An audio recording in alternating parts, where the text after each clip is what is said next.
tarde, sou a professora Marcinha, trabalho na sala de leitura do República do Panamá. Estamos aqui com o nosso projeto 365 dias de 8M, lembrando nós mulheres da nossa luta diária, com histórias enriquecedoras, com narrativas, com experiências de todas nós mulheres. Por isso, nosso projeto é lembrado o ano todo. Tanto nós, mulheres do dia a dia, quanto mulheres que fizeram parte da história. E hoje, estamos aqui com uma convidada muito especial, a historiadora e artista plástica Gabriela Rosa. Seja muito bem-vinda, Gabriela. Olá, muito obrigada pelo convite. Muito prazer participar dessa série. Então, Gabriela, vamos começar agora com a nossa entrevista. Conte-nos um pouquinho da sua trajetória e como surgiu o seu desejo e inspiração de trabalhar com artes plásticas.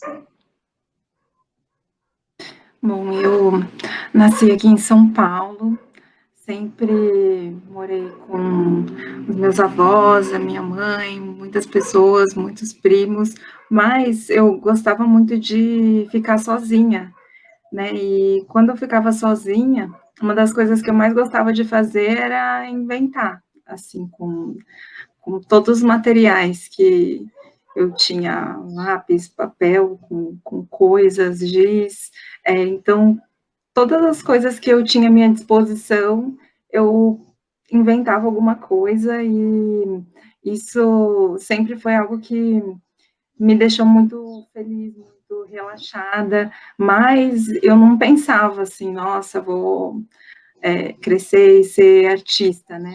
Mas o tempo foi passando e conforme eu ia participando de grupos na escola, coisas políticas, movimentos sociais, todos os lugares que eu passava, eu acabava me envolvendo de alguma forma com alguma tarefa que fazer um cartaz, ou diagramar uma revista, ou colocar alguma coisa aqui, outra coisa lá. Então, eu sempre fui sendo levada a mostrar alguma parte artística minha, né?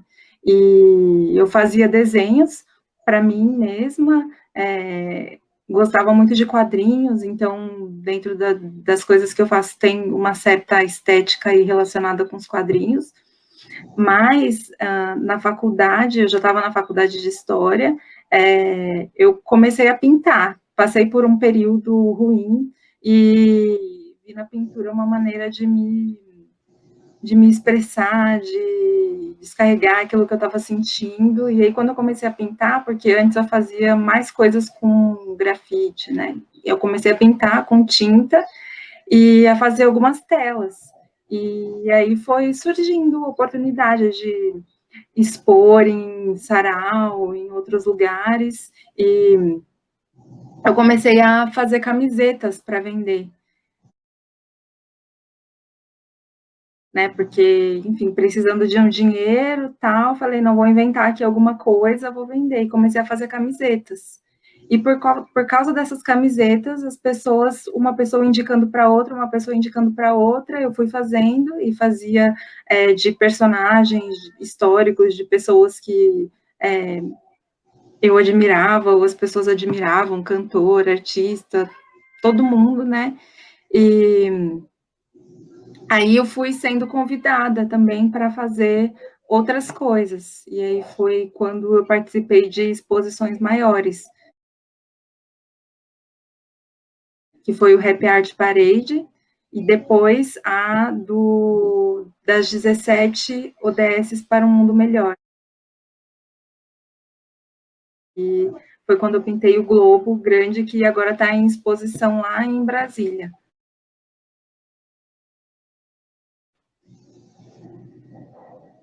Nossa, que inspiração para a gente, Gabriela. E você apresenta a sua arte como um vetor de transformação e reflexão contra as desigualdades sociais, De onde surgiu essa preocupação de trazer esses temas? Então, eu sempre fui um pouco... sempre tive uma visão muito crítica sobre a minha própria realidade, né? Que a maneira com que a gente vive, várias dificuldades, né? Que a gente passou aqui. E quando eu tinha 11 anos, eu entrei para um grupo escoteiro. E acho que foi aí que começou a ficar mais forte esse questionamento, né? Porque o escotismo é um movimento, não sei se vocês já viram por aí pessoas andando com um uniformezinho, um lencinho, não são aquelas crianças que vendem biscoito no Brasil, mas nos Estados Unidos acontece. Mas, enfim, é um movimento que tem no mundo inteiro, que mescla várias filosofias e tudo mais, que fundamentalmente prega que a gente trabalhe por um mundo melhor, né? Então, ali começou muito forte essa reflexão, que depois foi ficar maior quando eu entrei no ensino médio e fui participar do movimento estudantil, participei de partido político, de movimento de mulheres, enfim, tenho aí uma trajetória que continuou na universidade, e como eu fazia coisas mais artísticas, dentro desses movimentos eu pegava e comecei a fazer ilustrações, queria expressar de alguma forma isso de uma maneira que ficasse melhor para as pessoas observarem, né? Um quadro pode atingir tão rapidamente uma pessoa, né, que às vezes, enfim, é um texto, né, você está fazendo um discurso quando você coloca aquilo ali num papel, e mesmo que seja uma coisa muito abstrata, né, não precisa necessariamente ser um tema, uma pessoa lá participando de uma manifestação, um desenho de uma mulher, mas trazer a representatividade faz essa vontade de mudar o mundo ficar mais acessível para as pessoas, né? E também foi uma maneira mais fácil que eu encontrei de expressar as minhas ideias. Nossa. Gabriela, acha que existe invisibilidade na arte produzida por mulheres? Com certeza, né? Se a gente sair por aí e perguntar nomes de artistas, vou falar artistas plásticos, né, que é mais a minha área. As pessoas conhecem conhecem mais atores, essas coisas que estão mais aí na grande mídia. Mas as pessoas vão lembrar, eu mesma, me vem logo na cabeça nomes de homens, porque é isso que a gente acabou conhecendo. Nos últimos 10 anos principalmente, tem aumentado muito mais as pesquisas históricas, aumentado muito mais a divulgação, o movimento de mulheres tem ficado muito mais forte, e não só o movimento de mulheres, né, mas isso aliado às nossas tecnologias que a gente tem agora, ajudam a divulgar muito mais. Continua sendo invisível, mas continua sendo menos conhecido o que as mulheres têm feito, mas a gente já está numa situação bem melhor do que há um tempo atrás, né? Inclusive, esse quadro que está aqui, no fundo, foi para uma exposição chamada Bienal Black Brasil Arte, que trabalhou exatamente com isso, para trazer o trabalho de mulheres e discutir essa invisibilidade, né? Então, eu participei com essa obra e tiveram cerca de 300 artistas, na maioria mulheres e pessoas mais anônimas, que levaram as suas obras para essa exposição, que vai continuar tendo edições de 2 em 2 anos.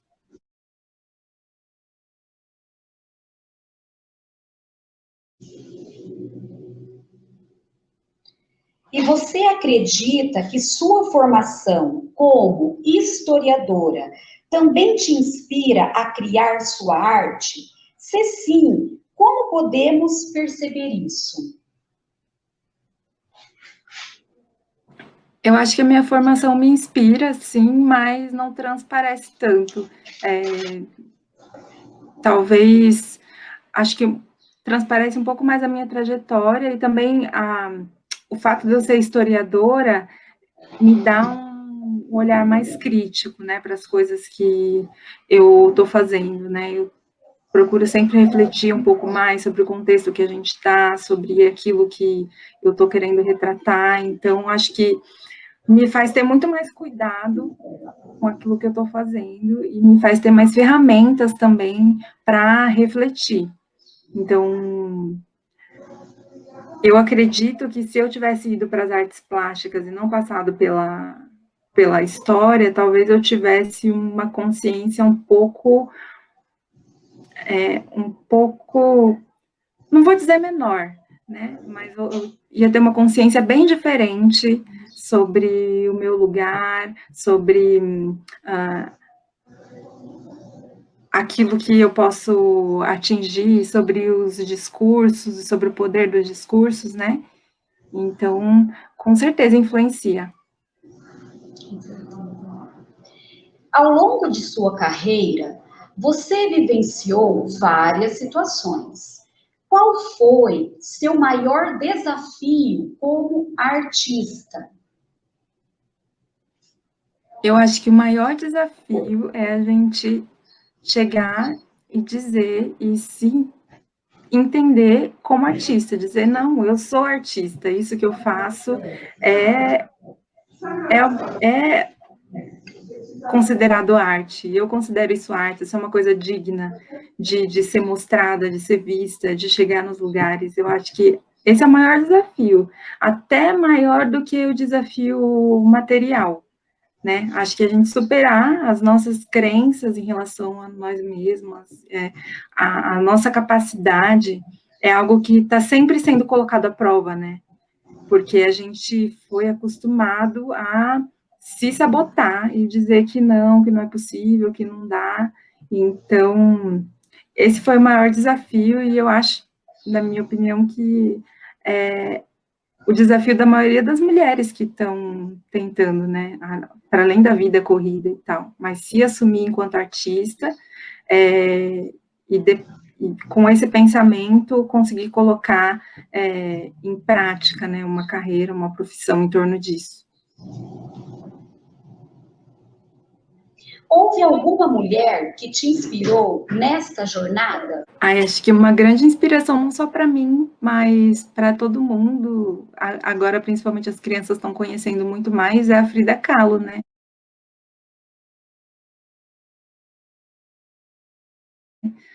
Eu sempre vi nela assim, um exemplo de força, não só de força, né? Mas de uma pessoa que não teve medo de colocar aquilo que era muito íntimo numa tela, num quadro, de realmente se mostrar. Como é difícil a gente se expor, né? E se a gente se expõe, muitas vezes a gente cria um personagem, cria algo para, de alguma forma, continuar se escondendo.